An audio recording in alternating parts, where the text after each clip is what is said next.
Over to you, Shannon. Perfect. Thank you so much.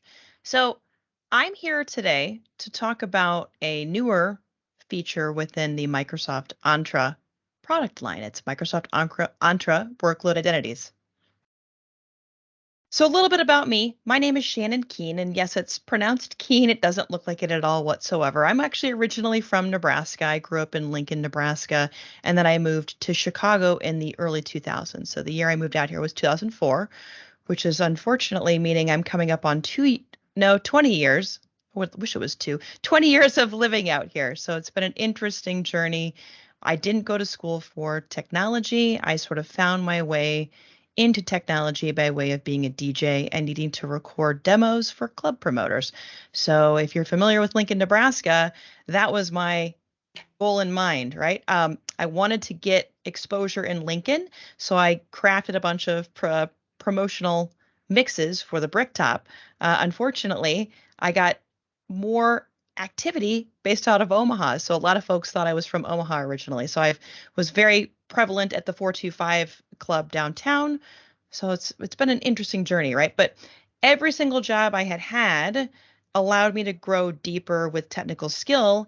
And then I 100% moved into Azure all up. I want to say it was like 2016 was when I got hired on by a Microsoft partner. I've been at Microsoft now officially since 2018. I've had a couple of different roles, and the team I'm on right now, it's the Identity and Network Access Digital Influence team. So I'm a senior program manager in the identity division at Microsoft. Our team is an interesting team. We're very active on social media, right? So you can follow me on Twitter. You can follow me on LinkedIn. I try to post really interesting content, and I try to reshare really cool content as well, right? So let's talk a little bit about my team specifically. You might already be following me, in which case, thank you. If you aren't, definitely follow me. We run the 425 show. We run the 425 show live streams that usually happen either Tuesday or Thursday mornings. And then we are rebooting our podcast. So we tend to look toward external folks as part of helping us fulfill content. So we're always looking for live streamers. We're looking for content creators, social media influencers, bloggers, etc.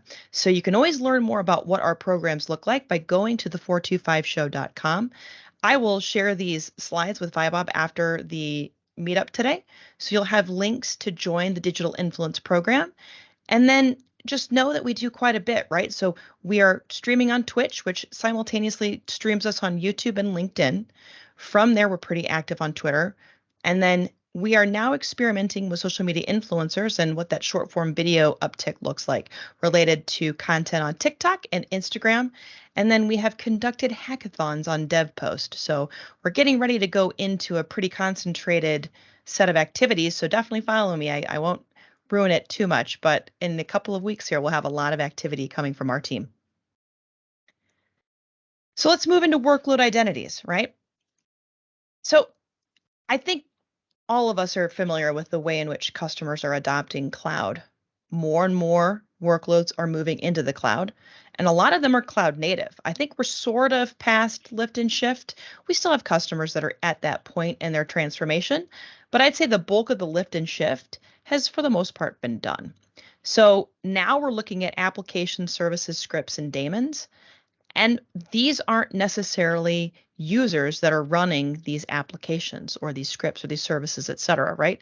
They are what's called a workload identity. So there's an increase in needs of being able to manage and secure these identities within the cloud.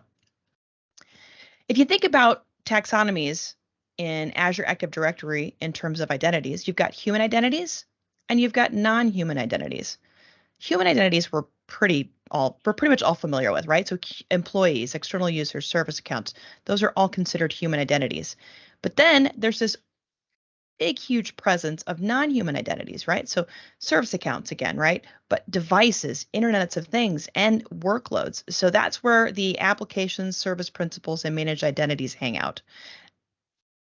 When you take a look at the way in which those have increased in terms of usage, look at where we were in January of 2021. I don't have any more recent data than what's shown on this slide, but 150 million service principals in Azure Active Directory. That's quite a bit of service principals, right? So then that's not just one user. That's not just, that's our entire ecosystem, right?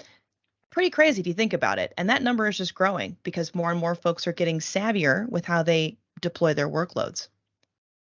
So, what are workload identities? Now, this definition is straight from our documentation. A workload identity is an identity used by a software workload, such as an application, service, script, or container, to authenticate and access other services and resources.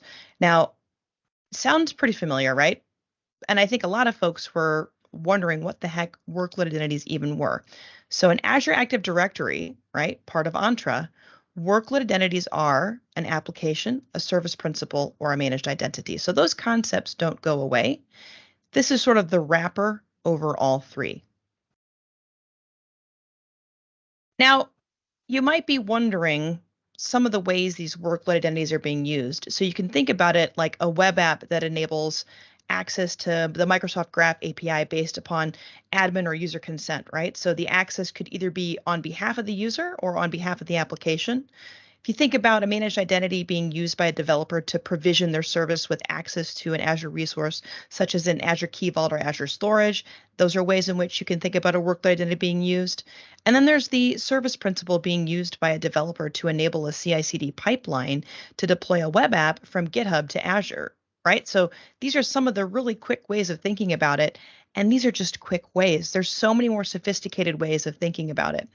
One thing to also mention, the managed identity component, it can either be a system assigned or a user assigned managed identity. There isn't a designation between the two.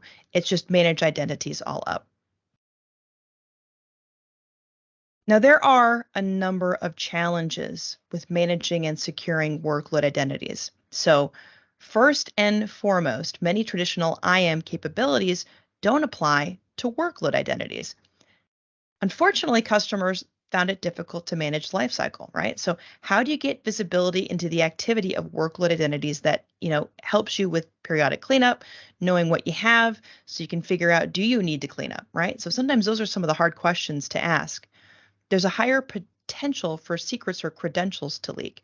So how do you ensure that workload identities are not breached? I think if anybody's been paying attention to the interesting security breaches, user identities, while there's still a target, the extra target now is workload identities. And sometimes these workload identities have very high privileges to be able to run applications or run environments. So the way in which these attackers are coming into environments are taking a look at those and trying to figure out how to exploit and use those accounts. And then if you think about it too, these accounts are also lacking capabilities for securing access. So how do you remove unnecessary or overprivileged access? How do you even make sure that these accounts can respond to an MFA challenge? PS, you can't, right? There's no way that your service principal is going to be able to log into Microsoft Authenticator and respond to a challenge, right? So we had to think about a different way of going about securing these environments for our customers. Now, if you're watching this presentation today, do any of the following apply within your environment? Do you have heavy app or workload identity integration with Azure Active Directory already? Are you currently using Azure AD conditional access? Are you using identity protection or access reviews? So these are some of the things to think through because you've got ways of being able to do this. And then maybe there's a want to protect these identities from compromise, right? So you don't want these accounts to be taken over. You want to make sure that these accounts are maintained and secure. And maybe you're subject to regulations or auditor visits. So you have to prove that these identities aren't being hacked, and you have to prove you've got controls in place so that you keep your auditors happy. Now, there's 4 new capabilities that are all currently in public preview. They're very close to release to general availability. So the first thing is conditional access for workload identities. Then there's identity protection for workload identities. From there, there's access reviews for workload identities, and then there's workload identity federation. So we'll cover all of these over the course of the remaining time in this presentation. Let's start with conditional access for workload identities. So you can extend access policies to applications and service principals. You can restrict access from named locations in Azure Virtual Networks. You can also ensure that your trusted locations are the place in which these service principals can run. And then you can view service principals blocked by policies using Insights and Reporting Workbook. So I'm going to pause right here. I'm going to now move over into the Entra portal, which if you're not familiar, Microsoft Entra was the rebranding of our identity services inside of Microsoft. So the quick way of getting there is entra.microsoft.com. Could be Entra. I hear it both ways. At Microsoft, it's sort of tomato, tomato. What you'll do is you'll expand the Azure Active Directory blade out, and then you'll expand out the Protect and Secure. So it looks very similar to what you would see inside of the Azure Active Directory environment within the Azure portal. Go into Conditional Access, and then we have the ability to create a new policy. So it looks just like it normally does, but notice how users or workload identities can be selected. So let's go into here and let's drop this down. So you can now specify you want it to be focused on workload identities. You can specify all owned service principals. You can specify select service principals. Fortunately, there's not a way to group as of yet, but I suspect as the service matures and continues to become more of the sought after service, you might see some grouping in here. But right now you'd have to select what you're looking to include in this policy. For purposes of just kind of walking through the rest of this demo, I'll leave it at all service principals. You'll want to make sure it's all cloud apps. And this is really cool. You're able to select the conditions. So you want to probably configure the risk, right? You can configure all three. You could configure just 1, 2, really up to you. I'll leave it at 3. And then you can configure the location. So you can say all trusted locations, right, are included. You can exclude something, right? So if you knew that you were going to be testing an environment and you knew that there was a possibility that you might be tripping a conditional access policy, maybe you want to exclude a trusted location, right? You could also even specify the trusted location. So you could go into here and take a look at your trusted locations that are configured and select that within the environment. Now I'm going to leave it as all trusted locations. I'm going to come down here to grant. And just because you picked workload identities, you can't grant access, right? Because we want to make sure that these identities aren't doing something they're not supposed to. So you want to block access, select, and then this is where you would turn the policy on, right? So on, off, report only. When I talk to customers, I always say start with report only. You don't exactly know what's happening in your environment. And if you turn it on, you might have an environment completely fall on its face, right? So you probably want to keep it on report only for the time being. So that's creating a conditional access policy inside of the portal. Now let's go into the insights and reporting. So prior to, hang on a second here. Just taking a little bit to load. Here we go. And I'm looking at it a little bit bigger than I normally do, so that's why I blew past it. Want to make sure everybody can see this. So normally you just see user sign-ins. I don't know if you've poked around recently. There's service principal sign-ins now inside this workbook. So just like a lot of the Azure services, there's a great workbook that you can go into for conditional access, and it gives you visibility on what's happening in your environment. You can go into log analytics if you want to take a look at the log view. You can take a look at what the resource, what's actually like the service principal ID, the resource display name, conditional access status, the correlation ID. All this becomes helpful if you're trying to investigate something that's happening in real time. So this is a brand new component of the Insights and Reporting blade inside conditional access. So let me flip back to my slides, and my apology is going to be a little bit of flipping back and forth because some of this lends itself better to be shown in real time. So let's go into identity protection for workload identities next. So you can detect compromised apps and service principals and you can block access on risky workload identities in conditional access, which is great. You can also export risk logs using the diagnostic settings for the SIM tools. So that's kind of cool as well. And this is all in public preview. So let me, and again, my apologies, it will be, like I said, flipping back and forth. Let me flip back to the portal. Let's go into identity protection. So notice how you've got a brand new area, risky workload identities. So if you click on that, we will see that there are risky workloads that have been detected. Now it's using the same AI signals as risky users. So let's click on this Contoso front desk, right? So you'll get the basic info, you'll get the service principal, and this takes you to the service principal ID, the app ID, its risk state, its risk level.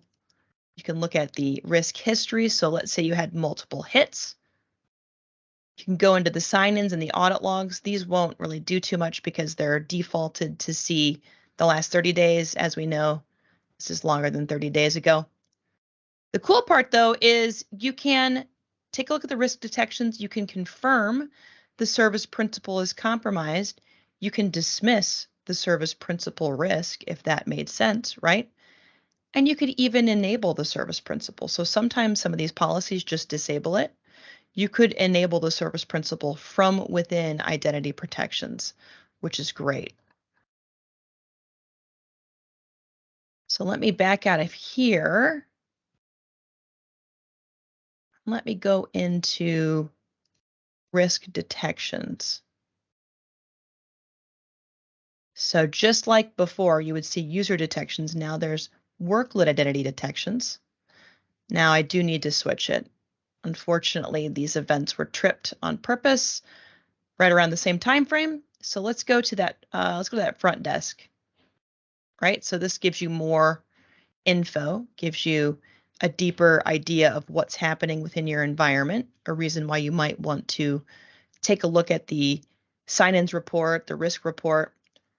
Same sort of thing, takes you to the risk detections. So it's just like what we saw before. Really doesn't matter how you go in and try and troubleshoot or triage or fix or remediate. These are just different ways you can access the same data. And then this will take you to how you can investigate. So it's if you're at a smaller shop, but you've got a lot of workload identities, maybe this is a helpful template to follow. And this talks about the detections, right? And this is some of the AI work that it's looking at in real time, which is kind of cool. So those are some of the ways that, you can think about using identity protection, which is great. Now, let's go back to conditional access. So let's go into create a brand new policy again. And let's specify that it's all, whoops, hang on. Let's make sure we're on the right section here. All owned service principals, right? And then let's flip this to all cloud apps again. And then let's go to, and you know what's so funny is I did talk about this. So I wanted to make sure I had my checklist. I talked about it when we went in here. So I've done this where I've talked about it as I go through it, and then wanted to make sure I talked about it, I guess, once more, right? So it's one of those things, though.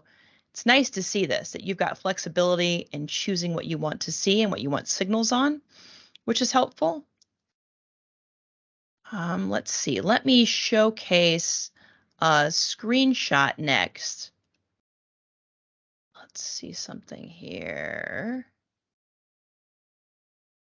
So now in the diagnostic settings, and I don't think I have the right access to show this, which is why I'm showing you a screenshot of it. There's now 2 new tables that you can query in Log Analytics if you've got a lot of interesting things built in. And, if you're familiar with Log Analytics, you can pipe it to Sentinel. You can see, you can get all kinds of interesting things into Log Analytics, right? So when you go down into the setting itself, it's just a matter of putting check marks next to the new tables. specifying where that needs to go, right? Same sort of thing. It could archive to a storage account, send to a log analytics workspace, stream to an event hub, which is great. So lots of really cool flexibility here in terms of capturing what's going on within your service principal environment, or your, I guess, your workload identities environment. Old habits die hard. Next, let's talk a little bit about the access reviews for workload identities assigned to privileged roles. So you can schedule reviews of service principal assignments to Azure AD roles and Azure subscription roles. You can then delegate the reviews to the right people. So for instance, maybe it's your middleware teams. They might know more about what's going on versus central IT. So you might want to delegate that access review to those groups. And then you can figure out ways in which to control access. So you could revoke access of service principals denied by the reviewers. So this will be a screenshot, a very quick screenshot demo. So it's just a matter of creating a workload identity assignment to the global admin role. So I think all of us probably have worked with a customer, or maybe at one point, we built a bunch of service principals or managed identities that had global administrator rights. That was a big no-no. But now it comes time to clean up the environment. So how do you do that, right? Well, you can think about creating an access review. You can schedule the recurrence of the cycle, right? So figure out exactly when it's going to happen. In this case, it's going to be monthly. It's never going to end either, unless you go in and configure it. The scope will be service principals, and then you'll select the role. You'll select the reviewers, right? So that's important if you think about an access review. And then upon completion settings. So when each review recurrence ends, you get to decide whether to automatically revoke access of denied and unreviewed assignments. So to really protect things in your environment, if you go through an access review, nobody responds to it, probably is best to just deny access, right? And then you can configure additional settings. You can include how reviewers will be notified. So sometimes folks like email, sometimes folks don't like email, right? So these are ways to think about how you want to get your notifications out to the folks who need to review access. Excuse me. And then once the access review is set up, you're able to take a look at what's been run within your environment. You'll be able to go in and figure out at what point the review is at, right? So you might want to figure out, has it been reviewed? No. Has it been approved? Yes. Or those types of things are important as you set up access reviews within your environment. So next comes workload identity federation, right? So everything that I've talked about thus far is everything that hangs out in the realm of Entra. So, or Azure, if you want to think about it that way.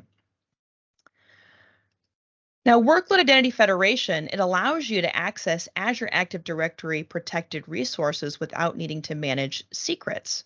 So it's the OIDC workflow where your external workload will request a token to an external IDP. That IDP will then issue a token to the external workload. That external workload will take the token. It will then go into the realm of Azure Active Directory. Now, there will be an app registration there with the federated credential. The Azure Active Directory will check the trust. If it exists, it will validate the external token. It will then issue the access token back to the external workload, and it will access those resources. Note that there is no password, there is no secret, there is no anything. Federation is the key word I want to call out here. Because of the fact that it's considered a federated credential and that you're using specific identifiers within the realm of Azure Active Directory, that information is passed back and forth without needing to manage a secret, which is huge. As of right now, these are the supported scenarios, right?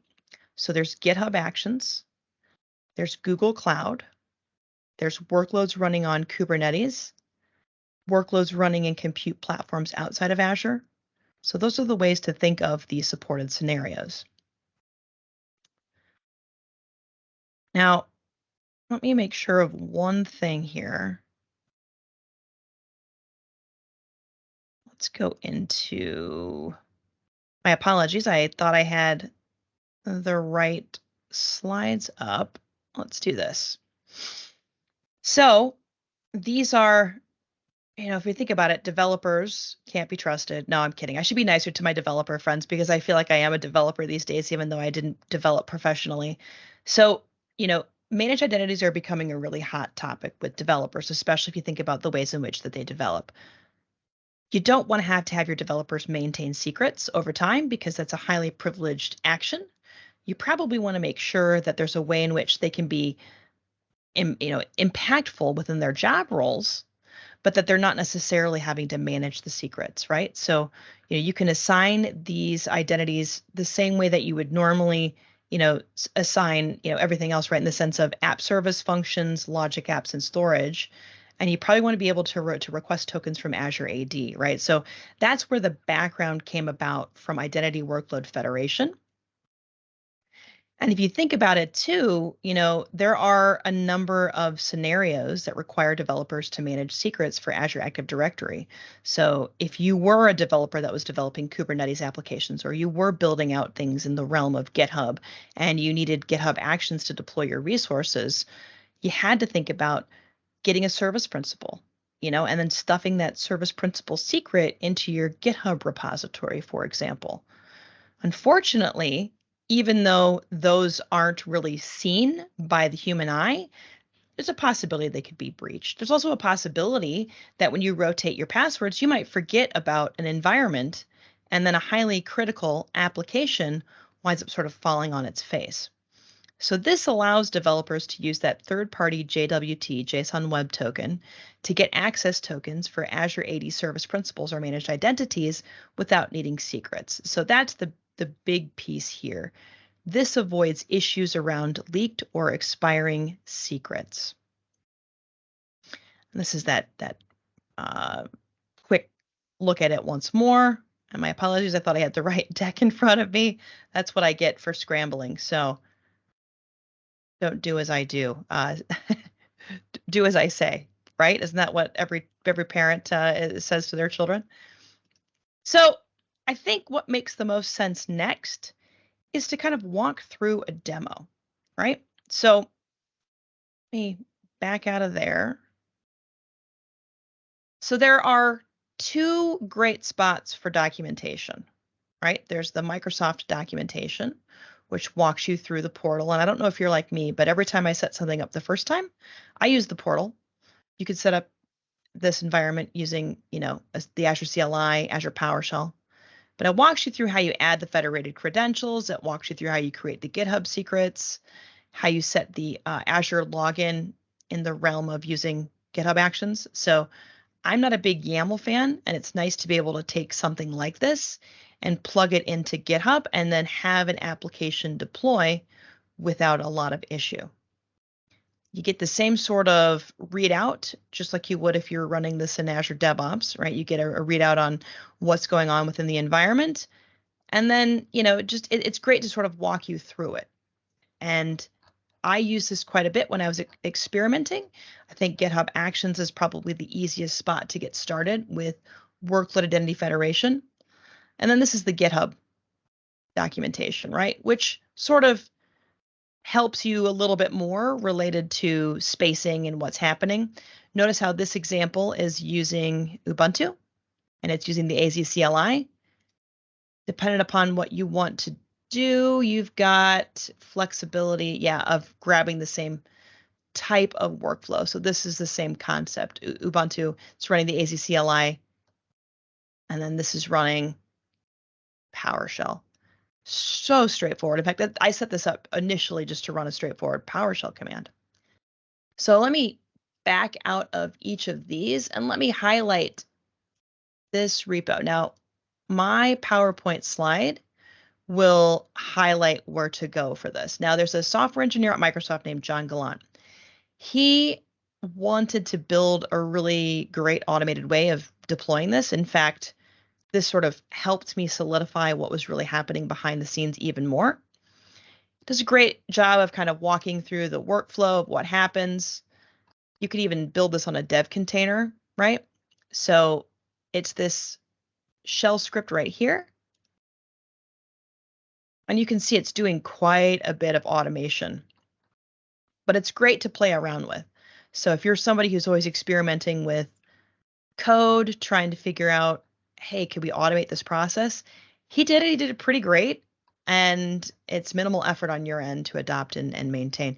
But like I said, you can do it in a dev container. You can do it bare bones. It doesn't really matter what makes them, it's whatever makes the most sense for you and what you're comfortable with. So what does this look like inside of Azure Active Directory? In fact, let me do this a little bit differently here. Let's go to Entra specifically.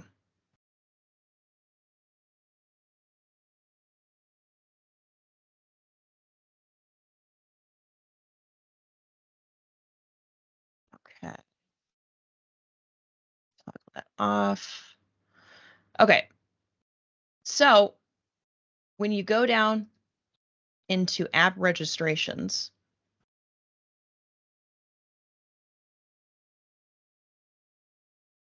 oh, you know what? It's because I'm in the wrong directory. Hang on a second.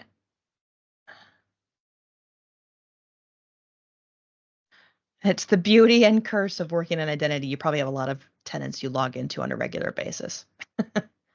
So go down to applications, go down to app registrations.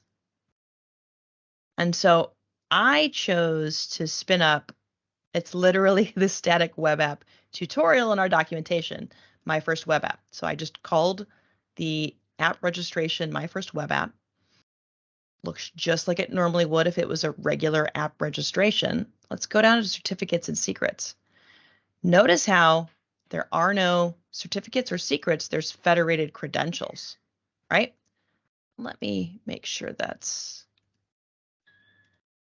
highlighted a little bit better. So it's as straightforward as adding a credential, selecting the scenario. So customer managed keys is a new one. I need to actually update my PowerPoint slide. Customer managed keys, GitHub Actions, Kubernetes accessing Azure resources, and then other issuers, right? So this would be, compute platforms outside of Azure, essentially. But in the realm of GitHub, just click on that. Leave this as is, unless you have an absolute need. Keep everything that is sort of grayed out the same. You would plug in your organization or your user account, the repository, the entity type. So notice how there are a couple of different designations here. Environment, branch, pull request, tag. So you could create a federated credential for each one of those actions, but note that you will need a credential for each one of those actions. So if you're very heavy on doing a lot of CI/CD using GitHub Actions, you probably want to have a federated credential for each one of these actions. This would auto-populate as you put the repository in. Give it a name, give it a description, leave the audience there. So I'll go into one that I created, right? So this is anytime something's committed to main. So again, I left this the same. I just, GitHub Actions deploying Azure resources. This is the name of my repo. This is the branch, the main. Like I mentioned, as you start filling this out, this will auto fill in, which is helpful. I'd say don't edit it because I played around with that and then spent forever forgetting that I edited it and went down this rabbit hole that wasn't necessary. But just note that you can't change the name after the fact. So let's say you go on a different naming standard, you want to name it a little bit different, you'd have to recreate the credential. Notice how I have one for a PR and for any commit to main. So then I've got a couple in that scenario. So let's flip over to the actual repo itself. So let's make sure. So again, I'm just taking the static web app inside of our 101 tutorial, right? Actually, I'm not going to go into that part of it just yet. Let's go into settings. Let's go into secrets. And this is really telling. All I need is the client ID. In fact, let's do this side by side.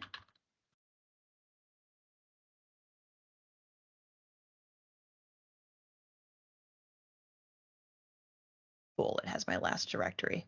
That way I don't have to all of a sudden go into the wrong directory. Let's go in here, app registrations. We'll go into my first web app. Okay, so let's look at what secrets it's storing, right? So you've got your client ID, right? That's stored in there. Subscription ID. I'm not going to go in there because I'm not actually in Azure right now, but that's, you grab that from Azure. It's got the tenant ID, right? So that's this bit right here. This is copied as a secret. Web app name, web app package path, and that's it. No secret whatsoever. I literally was a little blown away when I got this up and I got this functioning, because I feel like this gets your security to that next level, especially if you're very heavy on these types of environments. So more and more customers are moving toward GitHub. They're using GitHub quite a bit. So this is something that helps you out without having to manage and maintain a secret. So what does it look like when it's actually kind of functioning out there and it's actually at work? So I've got this web app. Shannon really, really hearts Azure. Really, really is the key. Let's go into, hang on, go into my first web app, go into views, go into home. All right, so let's change this. Let's change this to, let's add another really. Right? So Shannon really, really, really hearts Azure. Okay, that's all we're changing. Let's commit those changes. So that's been committed to main. Let's go to actions. Let's take a look at this. This will take some time. And that's why I try to have a very straightforward demo, just because we're hanging out in the realm of distributed computing and the burden of responsibility isn't on me specifically. Microsoft spreading the love, so to speak. So I'm sort of next in line, and it looks like the job's being set up. As you can imagine, this process could take a number of minutes, right? So it's running through the action/checkout at main. This takes a little bit of time here. The thing I want to try and highlight is the run Azure WAC login. And then what I'll do is I will flip over to the chat. I'll let this run. I'll keep my screen showing. I'll answer any questions in the chat. And then when this is up and functional, I'll refresh my web app. So here we are now to the login part. And again, it's just checking a couple of bits of info, none of which are a secret. Shannon, there are a couple of questions in the chat. Sure, let me while this runs, let me flip over to the chat. The very first one is interesting.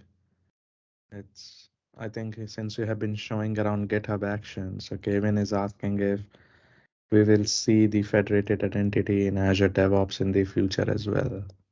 So Azure DevOps, I'm not positive. It's possible. I think there are ways to think about using a managed identity in Azure DevOps. I'm not as familiar with Azure DevOps these days. I used to be very familiar with it. Now as a team, we've been focusing more on GitHub because that's where a lot of our community-based content is. So I suspect you would probably want to lean on a managed identity in the realm of Azure DevOps, because you wouldn't have to manage or maintain a secret in that instance. Whereas if you hung out in the land of GitHub and you didn't have a federated credential, you would have to have a secret prior to this, right? Does it have personal access tokens? No, these are going to because personal access tokens are a little bit different, so it will not support it. Does it allow setup by developers and users? It depends upon access rights. So if your developer has access to build in GitHub and access to create a federated credential, yes, your developer could set up that end-to-end environment. A lot of times that isn't the case though.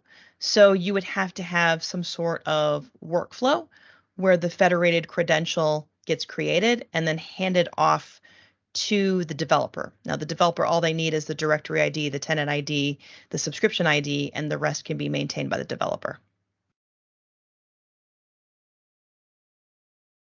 Let's see. So going back to the slide about.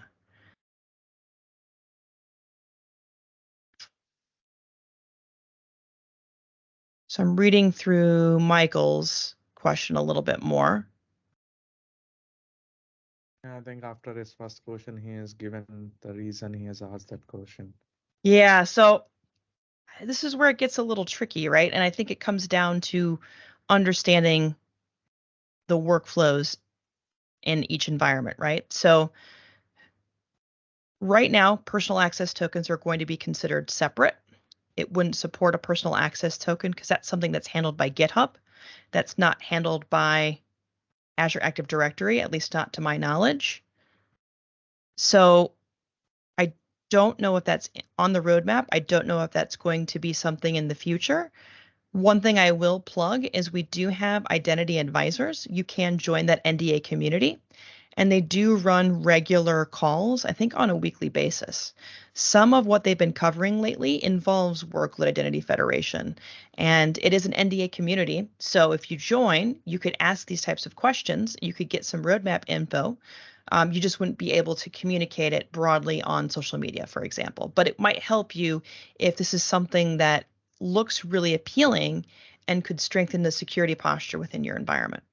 So that's, I think, what I would recommend doing, Michael, is I'd say maybe something along those lines, just because of the fact that I get what you're saying. Maybe there is something on the roadmap that I'm not aware of, and that might be an opportunity to talk to some of the folks that actually handle the design process for the way these future, the kind of the future state of what's happening. So in the future, will we possibly see?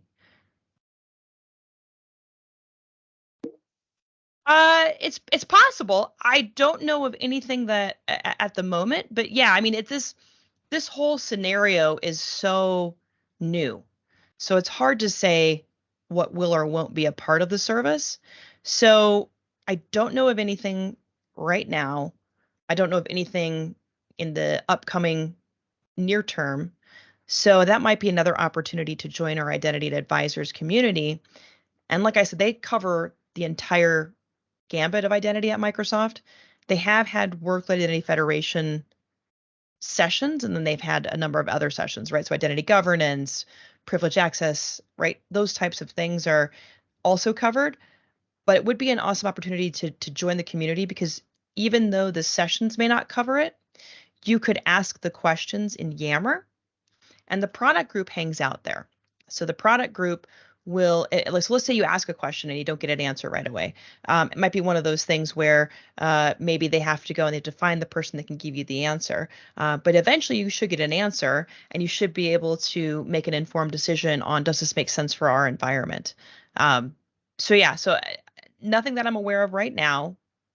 I would suggest maybe getting into that community. And what I can do, Vaibhav, I can send you that link. I don't know what it is off the top of my head, and I'd have to dig for the URL. I should be better about it, but there's so many shortened URLs that I don't want to give the wrong one, and especially because of the fact that this is something where you sort of opt in, right? So that's the important part. It's really invaluable to be a part of it. And I think, you essentially help shape the future of the service. So when I was not at Microsoft, I was more heavily involved in all of the Azure NDA communities, right? Not just identity. And it's awesome because you get access to private previews. They really listen to your feedback. They hold regular, sometimes it's weekly, sometimes it's monthly, depends upon the service. It's not necessarily just identity, right? So I think every single major service in Azure has an NDA community, and it's all on Yammer. And you could always take some of these questions there, because I don't have anything that I'm aware of that's coming that I could share, and I don't know if this is even something that our engineering team have even thought through related to scenarios.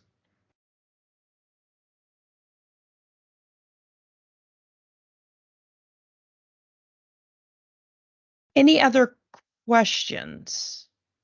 And then what we can do here too is this all ran successfully. So let me go back up here a bit.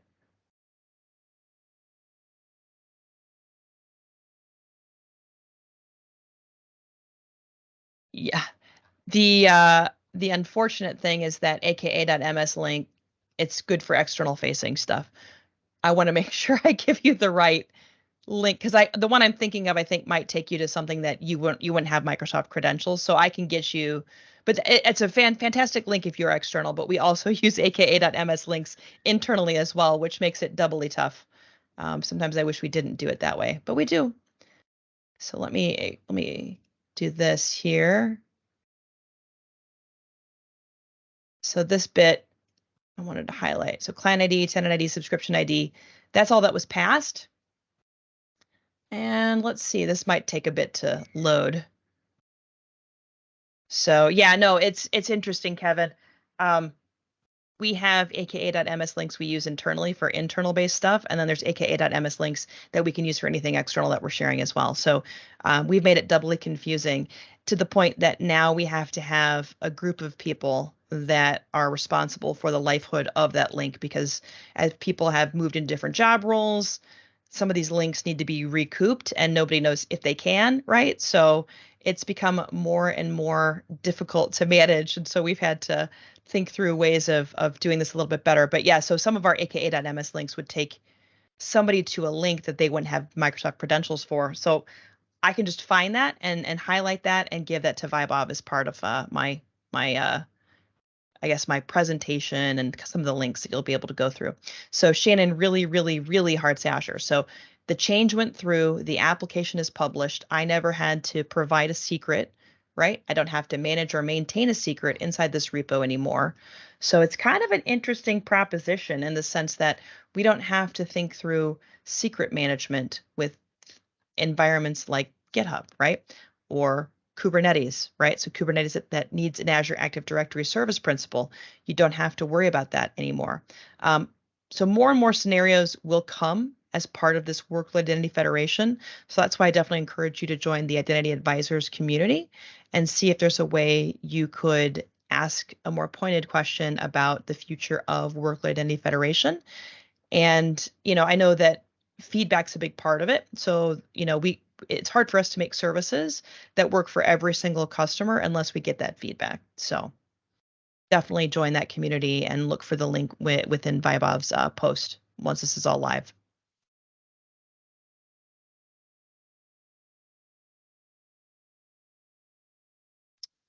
Any other questions?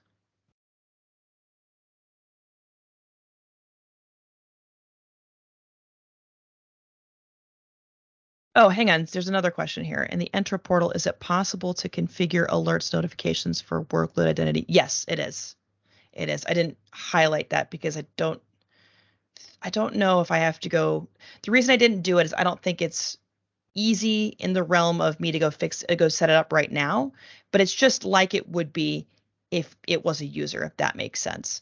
So our environments, I don't have full rights over the environments, and that's another reason I showcase what I was able to showcase, because I know I have rights to showcase that within our environment that we maintain as part of the division. But it would be very similar if it was a user.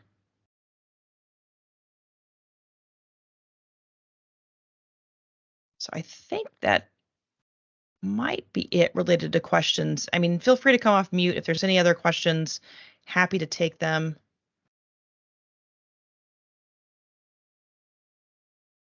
You're done with the presentation, right, Shannon? I am. So I just stopped sharing.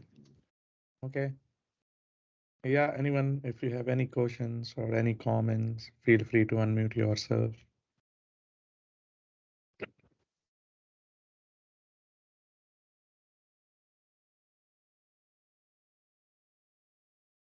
Entra's queue. Yeah, so good question. I don't know. So this is still in public preview. This, according to the Ignite announcements, this should reach general availability next month. I don't know exactly what it's going to mean related to SKUs. So that's something that if you follow me, I can definitely post when that reaches general availability.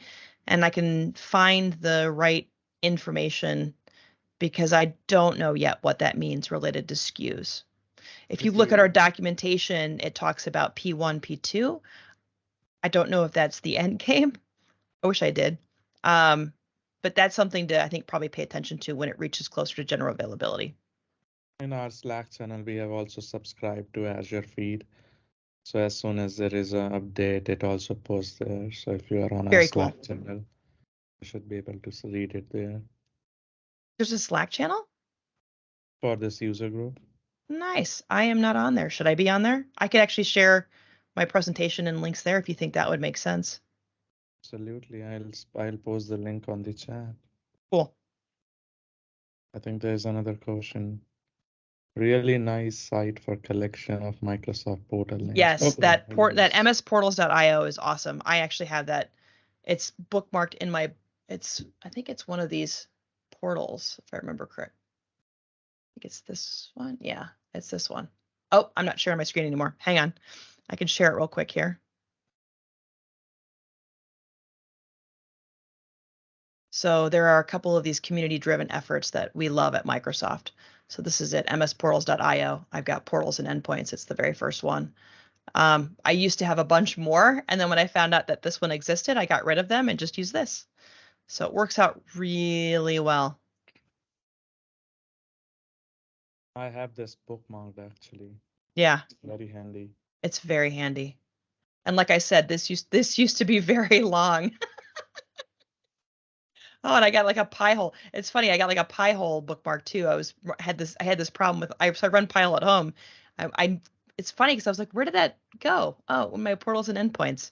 So you always, I don't know if you find yourself doing this. Sometimes you're doing like, what feels like 8 things at once.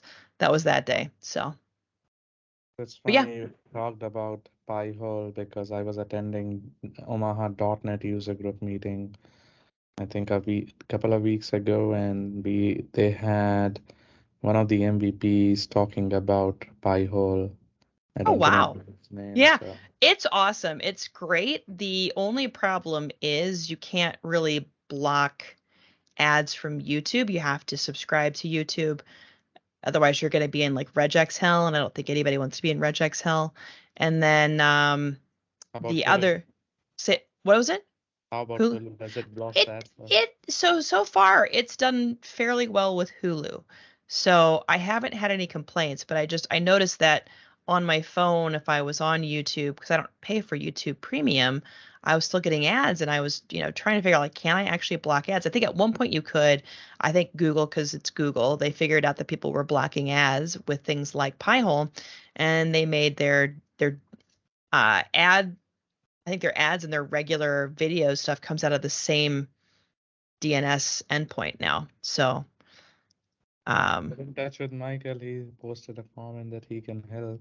sure. I mean, I think the big thing is I have to just pay for YouTube Premium. That's what that's where I was at the end of trying to figure out could I do it or can't I do it, And I'll also get you the name of the MVP who presented on Pi-hole. Oh, there's a Twitch blocker and a YouTube blocker and Chrome, but they're going to Moz. Okay. Well, that's good to know. Yeah, so on your phone, like if you actually access the app, so like if I go into the YouTube app, that's where I was noticing the ads.